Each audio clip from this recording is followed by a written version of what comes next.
Welcome to Books in the Freezer, a podcast dedicated to the deliciously disturbing world of horror fiction. I'm your host, Stephanie, and today I am joined by author Angela Sylvaine to talk about her latest book, Chopping Spree, and mall horror. Yeah, so excited. We are going to the mall. That's right. No better place to hang out and, grab an orange Julius, maybe a pretzel. Yeah. It's going to be so fun. Like when you were in high school, what was a perfect mall day? What are we hitting up? Oh my gosh. At the time, I didn't know I was a goth yet. So it probably would have been, I was a little more vanilla. So it probably would have been like a Maurice's. That was probably, or what was the one? Casual corner. Little casual corner, maybe a swing by B Dalton, and maybe let's hit the photo booth. The let's get a strip of pictures with my friends and our new perms. That's pretty much it. It's going to be great. I love that. How about you? My gosh, I was trying to think about this. There was definitely always a stop at Starbucks. And as you all know, I grew up very religious. So while I was very intrigued by Hot Topic, um, Yeah. there was nothing there for me. And also, you need to realize I was dressed like a Duggar sister. I had like high shirt, like long jean skirt. Uh Like huh. I didn't fit the vibe. And I feel like Hot Topic as a store had kind of like a very unapproachable and Oh, borderline like for hostile sure. energy. You are not wrong. What I would have loved if there was like a nice punk or goth in there who would have given you a makeover. That would have been amazing. Yeah. But no, they wouldn't have. They would have really been judgmental. But I remember I loved going to American Eagle just because the aughts were the time of Hollister and Abercrombie and Fitch. Mhm. So I would go in there. It was such an interesting vibe. Like both stores were just so dark and they just like you could smell the perfume stores away Yeah. in the hallway. It smelled like Abercrombie Fierce for You're several just hundred wandering feet. through, like, bumping into things. For some reason, they had, like, hardwood walls, I don't know why they were going, Yeah, like, hardwood with their look, but yeah. And I'd say Abercrombie and Hollister also had kind of like a they really wanted this like cool people work here, so they were also not helpful or friendly. yeah. That And was also really everything is weird. dark, so you have to like really squint to like Uh-huh. look at what you're looking at. It was a weird time for salesmanship. I remember we had the buckle. I don't know, it was like Yes. cute Yeah. jeans, and it was like a little rich for my blood, honestly. I couldn't afford the buckle. But yeah, same vibe. People were not helpful. They like side-eyed you like, "Really? You're here?" I'm like, Mhm. "You're getting paid to sell, aren't you?" Yeah.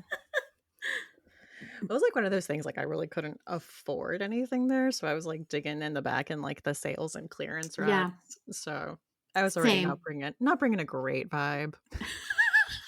You go in the door and they're like, "You're going to the clearance rack, we can already tell." Yeah, that's the Mhm. vibe I was giving off too. Mhm. Yeah. They're like, "We're not even gonna give you one of the nice bags. Here you go. Get out of here." Yeah, yeah. I actually Um, worked at the mall for a while. oh my gosh, where did you work? I worked at Spencer Gifts all Fun. through college. So I progressed out of my like nerdy phase. And then I decided, yes, I am a little edgy. I'm a little dark. Not dark enough for Hot Topic, but Spencer's was like halfway there. Yeah. So yeah, it was fun. It's like the store that sells nothing you need, you know? So Was lava it like a lamps. bunch of kids coming in all day and like giggling at the sex toys and like walking out? Well, and we only got sex toys maybe like halfway through my career Oh, there. So we didn't have sex toys for like a while. And then we got them and it was very controversial. As you can imagine, a lot of shoplifting of the sex toys. But yeah, it was a good time. I got free Halloween costumes at Halloween because we had to dress up. So that was exciting. That was a good benefit. But then I also had to listen to those singing fish. the Billy Oh Bass, my god, and yes. various there was like a dancing something that sang the Macarena. I don't even remember what it was anymore, like a little parrot or something, I think. So those haunted my nightmares, like those repetitive songs. So yeah, it was fun, but just, it was a time. Did you ever work at the mall? I was a baker for Panera, which means you work overnight while the store is closed. So I was there when the mall was closed. No, Creepy. Did you have to walk through the closed mall to get in the store, or did you, like, go in the back way down some weird hallway, or I got out that way. I came in as it was closing down just because I didn't wanna deal with having to, like, ring to be let in, Yeah. and stuff. So I would come, like, right as the mall was closing down. And, yeah, like, everyone would be closing down the store, and I would just be, like, putting in my earbuds and just getting my little baking area ready, sprinkling my flour on my Oh, on my that's so station. cute. That's like a real job, though, baker. I didn't know you could bake. That's awesome.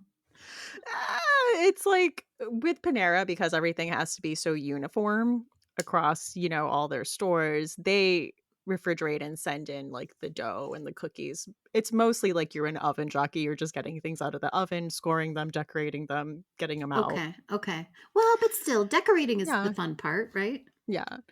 All the holidays, having to learn what like we're doing on those Christmas sweater cookies this year. Oh, cute. Yeah. Okay, I like it. So I did that for a few years, and I would see, like the lone guy on his um what is a little writing machine? Why can I not think of what Like a it's called? Segway? Like Yes, a yeah. the little security guard on his Segway, making Wow. his rounds and waving. And it was cool to see them decorating like the Christmas tree, because that happens when the mall's closed, and like getting the whole Yeah. Christmas area all ready, because that was right by the food court. Yeah, it's like behind the scenes of the guts of them all, kind of. Uh-huh. I met a celebrity at the mall when I was What? 10 years old. They were not a celebrity to me.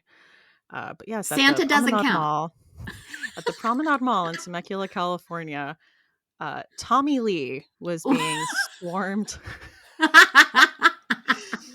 by people, and, my dad was like, "You gotta go get an autograph," and I was like, "Who is this guy? You're I like, don't Who who is" is this skinny weirdo?" He was like, signing a woman's breasts as I Oh, handed him a man. Charlotte Russe coupon for him to sign, and he did sign the back of it. Charlotte Russe coupon. That's Yeah, classic. I'm for assuming $8 jeans day. Oh, and then you couldn't use that coupon though, so, No, trade I put it off. in a photo album. Yeah, and there was, like, a security guard there that was holding his twins and stuff. Wow. I'm assuming Pamela wasn't It's there. not there, no, Okay, and okay. that's, like, how I knew who he was. My dad was like, "He was married to Pamela Anderson." And I was like, "Oh." Weird that as a Oh, ten-year-old I knew who she was, but well, she was in the zeitgeist, Baywatch, yeah. I don't think I ever saw a celebrity in our mall, but I was a little bit of a local celebrity for working in the mall because Ooh. I lived in a kind of a smallish town, but it was Mhm. also a college town. But everyone would come into the mall to buy their black lights and stuff for their dorm rooms. So Okay. literally people on campus. One time I got yelled at from a window, like, "Hey, my black light doesn't work. Can you come and" I was like, "Come into the store. I'll be there later. I work at 4:30." Like people were like, "Can you come give my black light a tune up? Thanks." Uh, do you have a mall near you? What is its status? Is it a thriving mall, or is it under the dead mall? No. It's, like, half thriving, it's kind of a half indoor, half outdoor mall. How they like to have the little pavilions with grass and do little concerts and things. That part does pretty well. That has food and little shows. But the indoor part is definitely 3 quarters empty. It's very weird and liminal. Um, Yeah. there's, like, an H&M and a Victoria's Secret. Those do pretty well. But everything else is kinda yeah. There is a Hot Topic. Yeah, always. Always, you gotta have Hot Topic. I do still go in there, they have good T-shirts sometimes. Yeah, they do. It is just kind of like a fandom place now, like any music, show, anything that's Yeah, you that's could right. possibly want. How about you? Do you have a mall still near you? I have quite a few. Pittsburgh Mills is a bit away, and I would say that's maybe our most like dead mall, where it's just a lot of empty storefronts and just like the most random stuff taking up space, like Yep. churches or like indoor batting cages, like gymnastics, like Churches. yeah, There's a mall church. I love yeah, it. mall church. That's They did perfect. that in The Righteous Gemstones, like one of the seasons where they have Oh, like a, yeah. a It's dead mall actually church. it makes a lot of sense, really. Yeah. And then we have the Monroeville Mall, which people recognize from Dawn of the Dead. It actually Yes. has the kind of there's like a museum there where you can go into and see all the like Night of the Living Dead memorabilia and Dawn of the Dead stuff. And then closer to me is the Ross Park Mall, which is pretty active, pretty thriving. It was actually in a movie a few years ago. Oh, It very was that nice. Kristen Stewart lesbian Christmas movie, Happiest Season. That was all filmed in Pittsburgh, but when they were at the mall, and her girlfriend's niece and nephew were framing her for shoplifting, I'm like, I know where that White House black market is. That is the Ross Park Mall. You're like, "I recognize it." Oh, cute. So yeah, we have the array. So You yeah, have a we lot of have good the malls. I didn't make it to the Dawn of the Dead exhibit area when I was in Pittsburgh, sadly. It was one of the things I had hoped to do when I was at StokerCon, and I did not, unfortunately. But maybe someday. yeah. I'll tour the malls of Pittsburgh. It'll be I feel like when I'm showing people around, I do like the movie tour where I'm like, and this is the tunnel from The Perks of Being a Wallflower, where they put their arms up. But we're here to talk about your mall horror story, Chopping Spree. Yes, that's right. It's a novella. Comes out, probably it'll be out by the time this episode is out. It's actually a re-release. It was released in a shorter version by Unnerving Press like 4 or 5 years ago, and now it's a longer version with a new cover and everything from Dark Matter Inc. And it's totally fun. It's about a girl who works at this mall in this town that's famous in Minnesota for its 80s retro themed mall. But also, they're famous because they have a case of disappearances of teens. A lot of disappearing teens, which the town officials haven't really been able to figure out, but have said they're runaways. We always know that's a lie. Um, so she goes to work at the mall. She's kind of suspicious about what's going on, but she's trying to be chill because she's got new cool mall friends and everything. But then one day they're staying late after work to party a little, as you do in the mall on occasion. And probably at Panera, maybe you guys had parties. Just kidding, probably not. But they stay after in the clothing store where she works, and they end up getting trapped in the mall with a masked killer who they have to escape. And also, though, throughout the book, the kind of nefarious backstory of the town comes to light. So, This book had like layers on layers and twists on twists. thank you. Great. Yeah, I try not to say too much about the second half. Yeah. Oh, but it was so fun. I think I first heard about this book when I recorded I think it was job horror episode with Jocelyn, and this was one of the Yes. picks.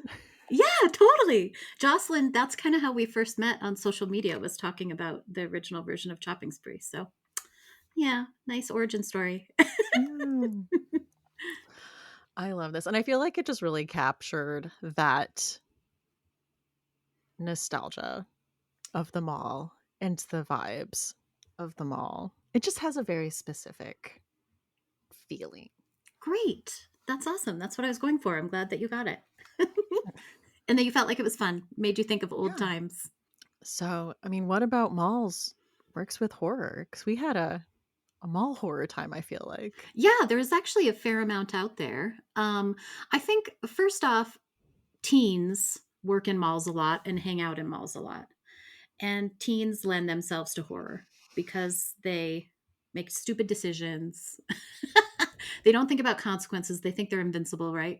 So as far as like a story, it works really well to put teens in jeopardy. So teens and malls, like great combo. But also, I think it's a creepy place after it's closed. I think all those like caged Yeah. doors and mannequins, and it's just kind of a creepy place. And it's an easy place that people can get like locked into, which always works great with a mall story. The kind of like being trapped and unable to escape a killer or whatever, a robot, whatever might be in the mall with you. Yeah. So yeah. I mean, we will be talking about some of that later. Hmm. Um, I remember a few years ago, I think it was 2020 when StokerCon was virtual, and I was listening to some panels, and one was about American Gothic. And Yeah. I remember Gwendolyn Keist said something about, how Gothic is all about these decaying institutions that used to be vibrant and used to be this pillar, and like our dead malls possibly a new wave of American Gothic. Yes, I love that take because you have all these like big structures that are now crumbling. And even like in my town, they keep trying to like refurbish them all, and they're giving Yeah. companies like tax breaks, and they just keep throwing money at it, being like, no, we're going to make this mall survive, and it just will not. So it's like this, I don't know, monument to consumerism Yeah. that we're like trying to prop up at all costs. Yeah, Yeah. I love that. Yeah. And I mean, I think it just also speaks to a time in a place in our society where there's not a lot of third spaces, not a lot of places you can just hang out, and not a lot of Yes. places teens can congregate and just exist. And even though at the mall, the point is for you to hopefully spend money, it wasn't necessary. That's so true.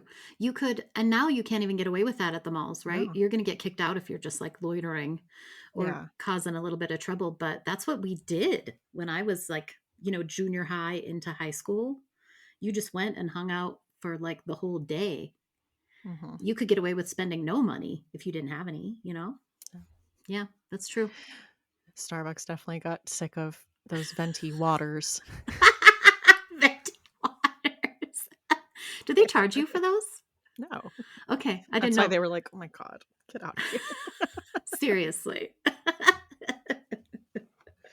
Yeah, for us it was well, it was not free, but it was super cheap. You could get a Frosty from the Wendy's for like 99 cents.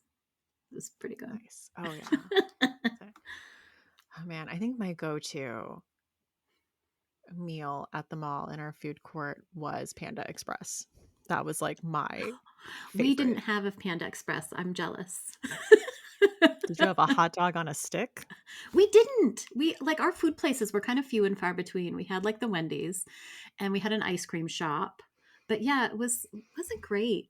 I feel sad about it. No. I would always actually stop at the gas station on the way to work Mm. and get one of those packs of the chocolate donuts, the little 6 pack of tiny little mini chocolate donuts, and like a Yeah. big gulp. That was generally my like dinner going from school to work. Ah, college. Right? I mean, those were the days. Yeah. Do we wanna talk about some of the movies that fall under the mall horror category? Yes, let's do it. Okay, well, I think one of the big ones, one of the cult classics we alluded to earlier is Chopping Mall. One of the best. Yes, love it. Yeah. Which features these robots that I guess were created to be like security for the Yes. mall when it's closed. But the setup of this always kills me because it's a group of people, and they wait until the mall's closed and they're meeting up, this like mixed company dating group, at a furniture store to have sex. Yeah. But also they have a couple who is married who is also like driving in and coming as well. Yeah, I'm it's like, you really guys have your own strange. place. Like they're doing this because they have nowhere else to go. What is the luster of doing it in the mall or whatever? I I don't know. know. And it always kind of grossed me out. They're doing it like on the mattresses in the furniture Yes. store. Ew. I don't like it. Yeah. But I love the robots. Top notch. Oh my god. They say, like they, like, kill you when they say, "Have a nice day." I know. They're I'm like, polite, "We're evil, not rude." right? I think it's the wife in the married couple who has a line where, they're all hiding, and she just lets out a big sigh, and she's like, "I'm sorry. I guess I'm just not used to being in a mall overnight being chased by killer robots." You're like, join the club. Yeah, none of us are. Yeah. Like, perfect. Perfect I'm writing, A plus. A plus line. The delivery too, just straight face, like oh, That movie is if the premise itself wasn't already wild, the places it goes are, yeah, like, ridiculous. It's absolutely bonkers, balls to the wall, funny. it's really funny. Even the scene at the beginning when all the like executives are they're gonna unveil the robot is there's so many just characters there. It's so good. Yeah, there's 2 people, I don't remember who they are, Yes. but they're just, like, joking with each other, just, like, talking shit during Yes. this meeting. It's the two people from The People Under the Stairs, and I don't remember them Yeah. either, but it's like the guy and the woman. Yes. So and in Twin Peaks. Awesome combo. They can't fail when they're together. One I watched a few years ago because of Joe Bob was Phantom of the Mall: Eric's Revenge. I've Did you heard ever of watch that this? one. I have not seen it, but I might have to now. Tell me what you think. Yeah. It was fun. Yeah, it's called Phantom of the Mall: Eric's Revenge, and you might assume it is a sequel because of the title, but it is not. There is no Phantom of the Mall movie. It was titled like a sequel, so people would go see it, question mark. I don't understand the marketing Mhm. that worked in the '80s. Maybe there was just so many, like, franchise movies that were making money. Yeah, maybe. It's very, like, Phantom of the Opera adjacent, like, there's a man who was disfigured in a house fire, and now he lives in the basement under the mall, and, like, his true love is there, and he's killing people, but also, like, leaving notes, letting her know that he's still around and watching her. I love it. Yeah, I now I'm get Phantom of the Mall, Phantom of the Opera. Yes, Yeah. this is a great concept. It's a pretty decent slasher movie. Okay, I'm gonna definitely have to check it out. And then the new Fear Street movies Oh, opened up on the mall and then kinda circled back to the mall in the finale, so I played a know. big part. I love that whole series of 3, but the mall one, the first one is definitely my favorite. Epically mall. Yes, loved it. Oh my gosh, yeah, it opens up on, like, a girl working at a bookstore and, like, closing up, and then her friend is closing up his little store. Like, Where there's, like, oh, blacklight posters and stuff yeah. and, like, glow in the dark things. Yeah, good kill scene, good mall kill scene in that. Yeah. And it comes back around, like you said, there's more Yeah. mall throughout the series, so yeah, love it. Did you see Slacks? No, but I've scrolled past it on Shudder, and I've definitely been intrigued. Yeah, it's ridiculous, like, but it really nails what it's going for. So it's about this girl who's working at this trendy clothing store, and they're launching these super shapers designer jeans that conform to any body type, the dream jean. Yeah. Um, but yeah, it was so much better than I expected. It had like some smart commentary on fast fashion and corporate culture and consumerism, but it was also just ridiculous. Like really excellent kills. If you can imagine all the ways jeans could kill a person, and then times it by like 10. Super Oh my gory, god. super funny. There's a social media influencer in it that comes Perfect. in that's going to like promote the jeans, and her death is like chef's kiss, perfect. So yeah, if it's I mean it's ridiculous. Go in knowing it, but I would highly recommend. I love that. Did you ever watch I think it's an A24 movie, In Fabric? No, but it's been on my list forever. That is like a killer dress. Yeah, yeah, I love it. Killer fashion? Yes, Yeah. it's great. Now, did you see this is like an old school, um, classic, Night of the Comet. I wanna say yes. Is this the one with, like, the 2 sisters and they Yes, survive? Okay. Yeah. yes, yes. That's an all-timer, I think. It's pretty perfect, like, a basically, the Earth passes into through the tail of a comet, and everyone gathers outside to watch this event, and they are exposed to the comet. The 2 main characters, the sisters, happen to be in steel dwellings. Like, one of them, like, spends the night in the shed, and the other one is doing it with her boyfriend at, like, a radio station or something, a Yeah. movie projection booth, something like that. So they avoid getting exposed. But then when they come out the next day, like, everyone is zombies and they have to escape. And there's like a classic mall scene where they're like shopping in the empty mall, trying on clothes and just having the time of their lives. So yeah, really Oh good. my gosh. Wouldn't that be a dream? It really would. That is one of my favorite post-apocalyptic tropes is the, like, shopping in an Yeah. empty grocery store mall without being chased. Like, I want the, like, Yeah. escapism of, like, no, I am leisurely walking through the store and filling up my cart and trying on ridiculous dresses that now I have no occasion for because society doesn't exist anymore. Yeah, I think it's perfect. It works perfectly because it's this interlude. You're obviously in a horrifying situation. And now you just get to do something really fun, like Yeah. go on a shopping spree and not have to pay. Yeah, It's great. Yeah, absolutely. agreed. I love it. Um, so you mentioned Fear Street. The other thing, it's not really that I think is more like installments. It's almost like 3 movies. Mhm. But and I know this isn't a movie, it's a show, but I have to bring up Stranger Things season 3. Have you been I don't know if you're a Stranger Things fan. I think I stopped after season 2. I think I Okay, started season okay, 3 and dropped off. okay. Well, this is my favorite season, probably because I'm a mall girly, because that mall is epic. The, like I think it's called the Starcourt Mall, and not only does it have really great scenes of the girls shopping, and they even take glamour shots at one point, which is hilarious. But there's a plot of like secret Russian tunnels beneath the mall. The Okay. Russians, who were our biggest enemy in the 80s, the Russians are about to attack us at any moment, have secret tunnels under the mall, and they're, you know, birthing monsters down there. And of course, it's up to the teens to save us, right? Like the adults aren't going to listen. They got to infiltrate those underground tunnels and save us from the Russians. So, I love that. pretty classic. That is classic.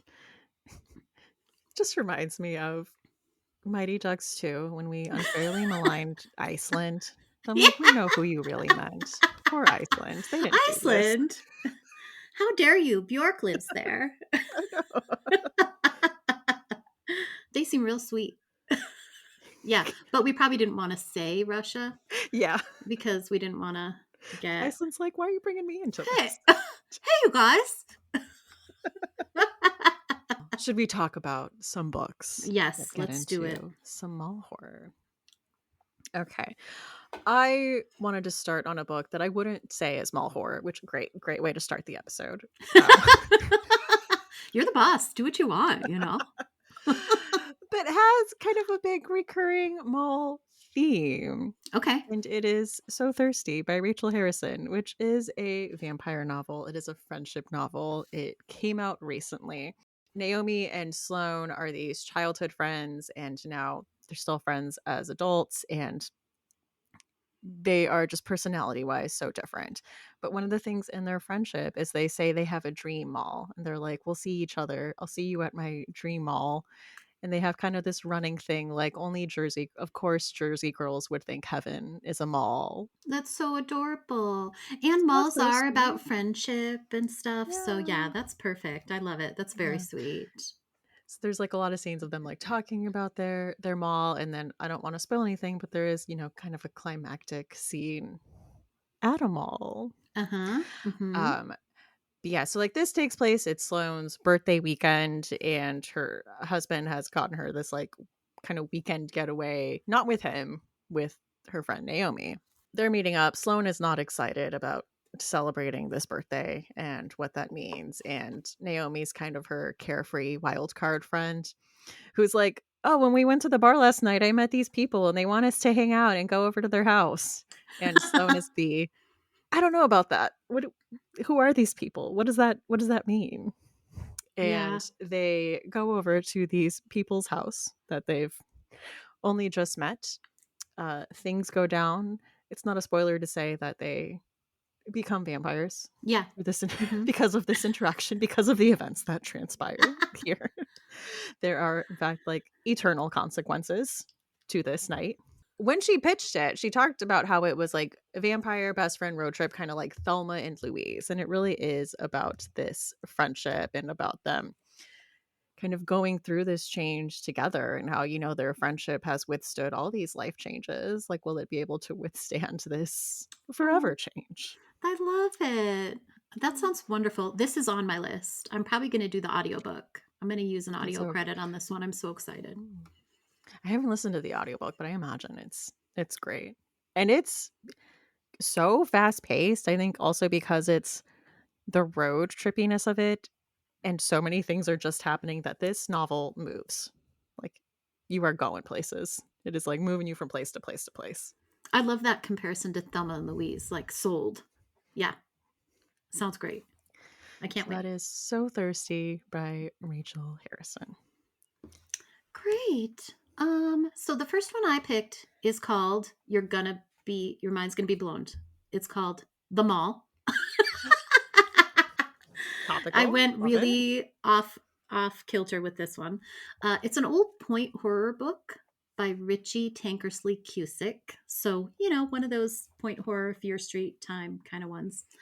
And it's about this girl, Trish, who starts a job at the mall. She's working at Muffin Mania, which seems like it's going to be fun because both her best friends work at the mall. Great, malls and friendship. Plus, of course, there's a couple hot guys who work in the food court. Bonus. But then she notices a creepy customer hanging around a lot, watching her, and she starts to get weird phone calls tormenting her. And basically, it's a stalker saying they're meant to be together forever. So it's got a little bit Phantom of the Mall vibes I too. was gonna say, I'm like, big Hmm. Phantom of the Mall, Eric's Revenge Yes, vibes. maybe they read this book and they were like, "Aha." But this guy is also threatening her, like, "If you tell anyone about this, I'm gonna kill your friends." So of course you can't let your friends die. She has to keep this a secret. So I read this a long time ago and I actually did a reread, and I would say it was totally fun. It did have the problematic misogynistic aspects that basically crop up anytime you read an old YA book from like the 80s. That's pretty much par for the course, unfortunately. But if you can get past that, it's like a pretty fun read. Definitely good mall horror. And as far as like gore and stuff, there were stalker themes and obviously themes of feeling unsafe as a woman in the world, which to me is Yeah. pretty scary. So I would put it in the fridge, but it wasn't really too gory or anything. It seems fun though. Yeah, it was fun. And it was fun reading because I had read it when I was, a lot younger. So, Yeah. like a nostalgic revisit. I wish I would have read more Fear Street growing up. I know I read Silent Night, which is a Christmas one, and I want to say it opens up on a mall too. I think you're right. Yeah, I remember that one. I Yep. feel like a JCPenney type of Mhm. vibe, Yep. like big department Christmas store. and Christmas mall horror. I mean, that's good. That's good stuff. My next pick is a graphic novel. It is Dead Mall by Adam Caesar. And my next two picks actually are going to be more like Dead Mall, like Love it. liminal spooky space. And this is about a group of teens who break into a dead mall and are just kind of hanging out. But wouldn't you know it, they are not there alone. They Mhm. are being watched. And I think this is supposed to be the night before the mall is set to be torn down. The places this goes, I was not expecting. I thought maybe they were just being stalked by like a person, but it goes a very supernatural and dare I say kind of like Hellraiser-y Ooh, way. very Yeah, nice. like the teens are like lured into certain stores and like they kind of see them as they were in like a very 1950s like consumeristic like haze, and they get kind of like lured into this trap, Love it. Cool. and it changes them. Mm. I don't want to say too much, but this was a lot of fun. I read it digitally through the Hoopla app on my library, and I think Trevor Henderson did the cover art for this, and he's like a big horror illustrator. Like he came up with the illustration that became Siren Head, which was huge at Yeah. my house. My son was obsessed with Siren Head for a long time. Trevor is very talented. Yes, Yeah. love his artwork. I don't know. I'm going to go ahead and admit I don't know who Siren Head is, but It was like a cryptid he okay. invented. It was this giant, I don't want to say slender man, but it was like a very tall, Okay. like man figure with a siren head, Okay. and it emits this like Creepy. foreboding siren sound. Which also reminded me, I'll mention in passing, of Severance by Ling Ma, which is post-apocalyptic, and there's a lot of themes going around about being a millennial and corporate work culture. But it starts off in this apocalyptic New York City.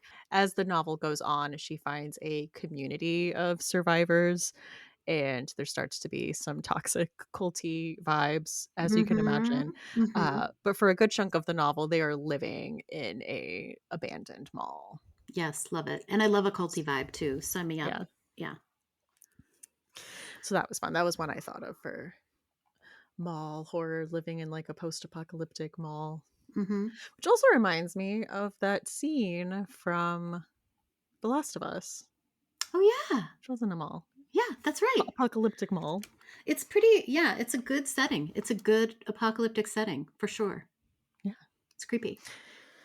That was Dead Mall by Adam Caesar. I would put it in the fridge. It's got some fun gore.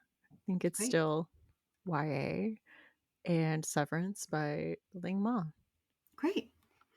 I both of those are on my TBR, by the way, but I have not read either yet. So the next one I picked was the Escalators to Hell anthology. Ooh. Yeah, so this is an anthology of mall themed horror that's from Beyond Press. And it has, as most anthologies, which is what I love about them, has a very wide variety of stories. You know, there's like cosmic horror, folk horror, paranormal, monsters, and they're picking up on some things I personally would want explored, like killer escalators, Yeah. scary mall walkers, which are scary anyway.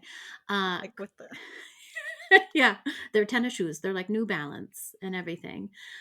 Creepy mannequins. There's aliens, cannibalism, zombies, and of course, like all kinds of nostalgia. So it was just really fun mix of stories.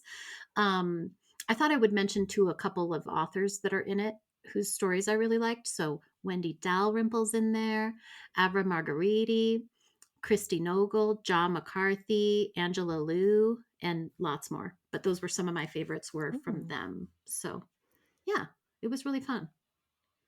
That is a fun anthology topic. Hmm. I find escalators scary. I don't know. I Yeah. still hesitate taking that first step onto an escalator going down. Like there's something about it. I'm like, ugh. Yep. And even getting off the escalator too. When you reach the bottom, I feel like it's gonna like open up and chomp my foot or something. Yeah. You know. I was actually at the airport the other day, coming home from a work trip, and I saw a child freak out on the escalator from the like train at the airport. Yeah, he definitely was having that moment where he was like, "This escalator is going to eat me," and I felt very bad for that child and his mother. Yeah. But at the same time, you're like, I get it, kid. I totally get it. Yeah. How do any of us exist in this world? There's a lot of creepy stuff.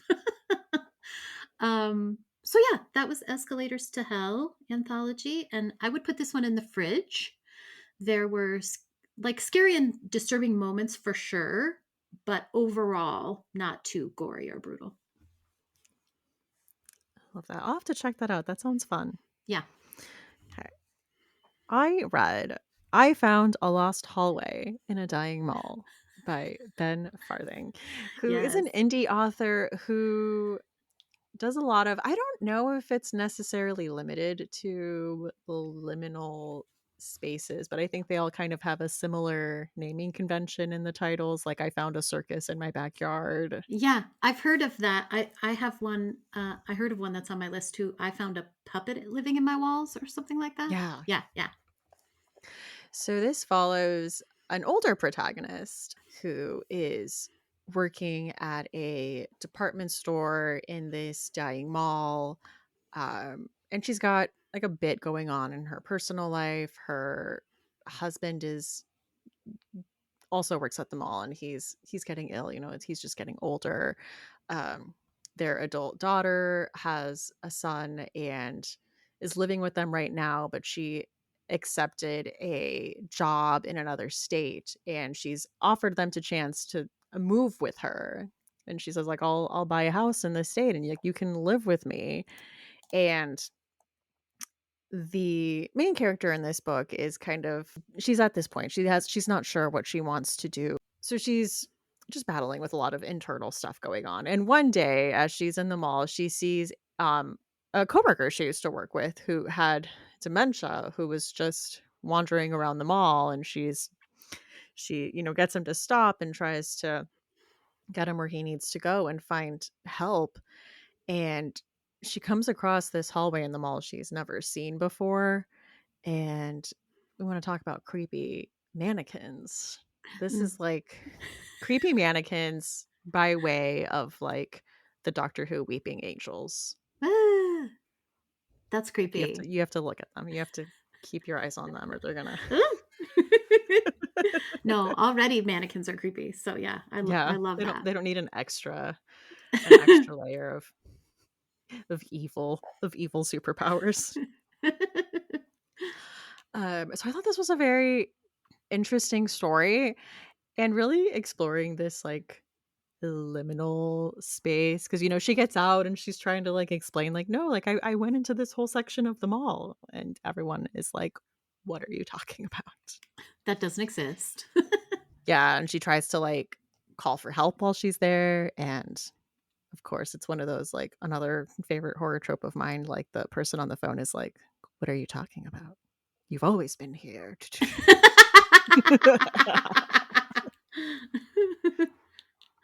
This was fun and I don't know why we don't see more like liminal Yeah. space horror. I feel like I've seen talks of people writing liminal space horror, and I know we have Coup de Grace by Sophia Adram coming out. Yes, I'm so excited. And yeah, so that seems to fall into this. And I feel like on Twitter I see people talking about writing liminal space anthologies. So I think it's something people are thinking about. Yes, I've heard some talk. I have a story in a liminal and space anthology coming out Okay. like in November. I think it's coming out, and then I heard talk of another one in the works. So yeah, I think Mm, it's about to have a moment. And Coup de Grace good. is definitely one of my most anticipated books Yes. I'm very before then excited here. for it. Yeah, So that was I Found a Lost Hallway in a Dying Mall by Ben Farthing. I definitely want to read that one. Okay, my last pick is Malignant. You have to pronounce that Perfect. hyphen. Um, it's a YA novelette by Damian Casey. This was my first I've read from him, but it was billed as Bubblegum Bizarro. And I was like, Hmm. I don't know what that means, but I'm intrigued. So decided to try it. It takes place at the beginning in 1995, and a girl goes missing while trying to buy her father a birthday gift at the local mall, which he actually owns. And it's kind of an odd mall because it has a sub basement shopping level. There's this whole level that's like way down low, no windows. There's probably a reason no one's done it before. So she goes shopping and she disappears. She goes missing. And then it jumps to present day. And we have Todd, who is like, I think, probably right out of high school. He gets a job as a security guard at the above ground part of the mall, which is now what the mall is. And he discovers a secret elevator to that basement level, which is, nobody knows about it anymore. So, of course, as you do, he calls in his girlfriend and her friends who are into paranormal research, and they decide, yeah, let's hit the down button. Let's take this elevator down to the basement level. And from there, craziness ensues. It's just like really bonkers. There's like a giant attacking cookie and all kinds of really weird stuff. So it's definitely super wacky adventure, I would say. Teens trapped in a sub level mall having a super wacky adventure. So I it love was that. a lot of fun. Yeah, good time. I love Death by Giant Cookie. Yeah. And it was room temp. It's pretty like approachable. Yeah, It's just fun. it's Bubblegum Bizarro. Bubblegum Bizarro, which I mean, I don't know if he invented that term, but I love it. Do we have some chilling obsessions? Yes. So my chilling obsession right now is Beetlejuice, which I It's so just saw. fun. It's so cute. I If I had to describe it in one word, it would be adorable. It's, it's goddamn adorable. I loved it so much. I was such a fan of the original. I've seen it a million times. Of course, when I started to um, discover I was a little goth, Lydia Dietz was like my queen. Yeah. So yeah, love the sequel. I was very worried they were going to mess it up, and I think they did a great job. The acting is top notch. Catherine O'Hara is amazing as the like weird artist stepmother.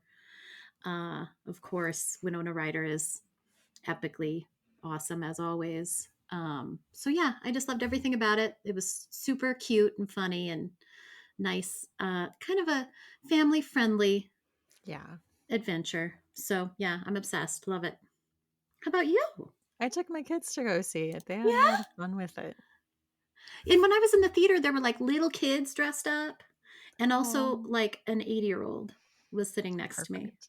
Like, this is great. We're coming together in this I movie love it. about death. That's really cute. So cute. Um, I I recently watched Tarot on Netflix, Uh huh. and I'm gonna say this is my anti-chilling obsession because I did not care for it Okay. It's been on at my list, but all. I haven't watched it. So, okay, okay. Well, I know the new age girlies I follow who like know things about tarot and like how to do it were upset about the accuracy in the Yes, portrayal. So I'm not I've coming heard at it that from too. that angle because I didn't know. But it was just very blah. It was very bloodless, which is fine. Like it's in that PG-13 category. And there's a lot of movies I love that are in that category. Like I love Escape Room, which is also like fairly bloodless and I think has the level of like fun kind of Final Destination-y vibe that it's going for that I just don't feel like this delivered. And also, it's so dark. I watched it in a pitch black room and I could not tell you what was Oh, happening. I A hate when petition that for happens. Hollywood to start lighting their movies. Listen, the vibes of I can't see anything aren't working. So I was mad about that. And I followed it up by watching Eli Roth's Thanksgiving, which No. I did not know how I was going to feel about going in because Eli Roth kind of makes me roll my eyes. But I will Mhm. have to give him this because I had a lot of fun with this. Okay. The kills were gory. It stuck to the theme, to the aesthetic. It was lit correctly. Like there's a story happening here. I don't know. There was some competency and I was like, "Wow, a movie that's Look at fun this. and There's a knows what it plot. is and is giving me what I want." I'm gonna have to watch it this year. I missed it last year, and it's one of those that I feel like you kinda wanna watch, like, near Thanksgiving. Yeah. So, I was planning on queuing it up this year. I did a Patreon episode last year about like Thanksgiving horror movies because Into the Dark had like two. There's Pilgrim, which is balls to the wall, insanity, and Flesh and Blood, and then Christie takes place like abandoned campus over Thanksgiving break. Like, there's a few. There's a Mhm, few in there. mhm. You could have a Okay, I little love it. marathon. Blood Rage, like, I've never even heard of Blood Rage. it's an Okay, '80s one. okay. I'm gonna have, like, a Thanksgiving my family is gonna be super upset. I'm gonna put on a Thanksgiving just kidding. We're starting it off Thanksgiving with Eli Roth's Thanksgiving. yeah. The only thing is that a big part of it is, like, Black Friday mania, and I feel like societally, that doesn't really exist anymore.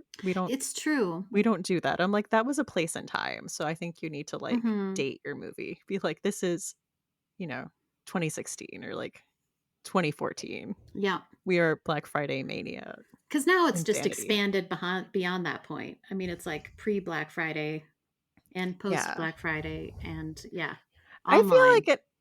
it's a lot of online, and then I feel like a lot of stores got flack about opening on Thanksgiving, so a lot of Yeah, people have just, like, backed off from that altogether, and then none of the sales have really been worth it. We don't really see the right, Black Friday, like, we're not giving away TVs for, like, $75, right. So you what's the know? point? Why, like, Yeah, head right from turkey to shopping? I'm not waking up at 3 a.m. to get 30% off a pullover at Target, like, it's just Gotta it's make it worth fine. my while. Yeah, I agree. Mhm. A lot of big Boston accents. It's fun. I love an accent in a movie. The second tradition we have on this podcast is to ask our guests for a final girl song. Yes, So, what is your final girl song? this was a hard one. I decided to go '80s with it, just in honor Perfect. of our Yeah. mall theme, and I'm still making up my mind right now, and what I'm gonna choose is "Maniac," the theme song to the movie Flashdance, which doesn't it's very poppy, but, if you listen to the lyrics, it's like, this girl's fighting for her life. She's in a real-time world, no one sees her at all. She's dancing into the danger zone, and she's dancing like she's never danced before. So, I feel like Maniac, that's Yeah. final Oh my girl god. vibes, That is and final girl vibes. I was thinking I've always had a soft spot for this movie in my heart for Flashdance, which some may know is about a steel worker by day who is basically like a exotic dancer by night.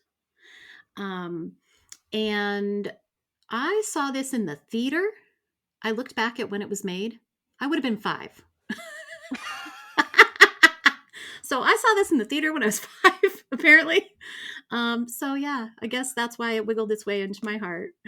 It's funny, I have memories of seeing Scream in theaters, and that also came out when I was 5. I was looking at it, I'm like, "That Wow. can't be right, 1996." And I'm like, "But why do I have vivid memories of the, like, garage door?" Like, I feel like that Ooh, traumatized me, as and it then, would like when you were 5.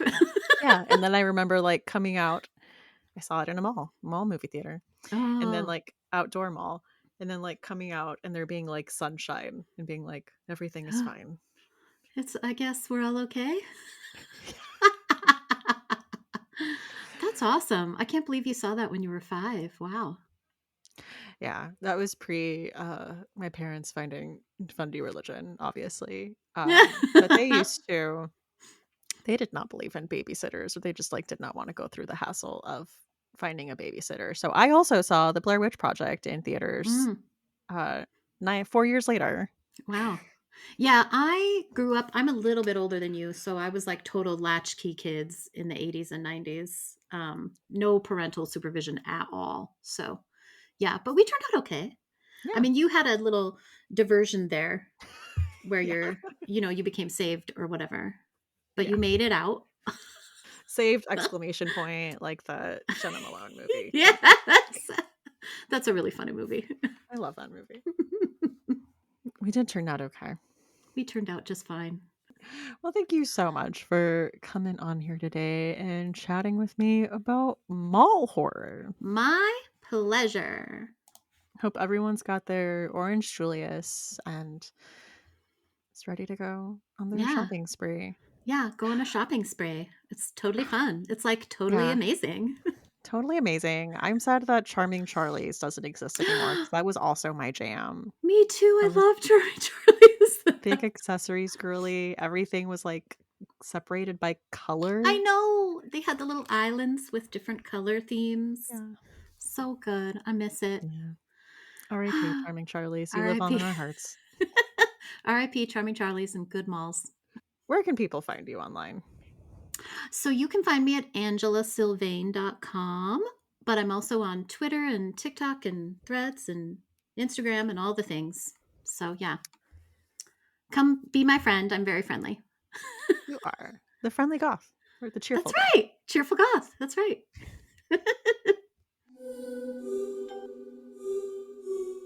Books in the Freezer is a bi weekly podcast. We post episodes every other Tuesday, except in October, where I am hopefully trying to get an episode out every week to just fully take advantage of our High Holy Month. Show notes for this episode and all previous episodes are at booksinthefreezer.com, where you will find a list of the movies mentioned. You will find a list of the books mentioned, along with links and a link to the Final Girl playlist, as well as links to places to support the podcast, like affiliate links. I know I'm saying links a lot, but everything is links. That's what the show notes are. There's affiliate links, there's a link to the Patreon, and you can click on a link to find a place to get merch so you can rock your very own What's Your Final Girl song shirt or sweater or mug. Or there's also like a classic logo, there's freezer worthy. There is a design for meaty plops that I talked about with Jocelyn on, I can't remember the episode, but a few of you have bought that, and I just really want to see them. We are on Patreon. As I mentioned earlier, you can click a link on the show notes and it will take you there, or you can go to patreon.com/booksinthefreezer if you would like to support the show. There are 3 levels, a $1, $3, and a $5 level, and there are different perks. Like the Final Girl level, you get episodes on Sunday instead of Tuesday, and you get them without ads. And at the $3 level, there is a group chat where we hang out and talk about what we're reading. Sometimes we do movie nights. We recently watched Oddity. And $5 level is bonus content, blog posts, like lists, and sometimes episodes. I am hoping to start a fun series that will be available on the $5 level. I will talk about it more when I have some stuff ready, but I'm excited about it.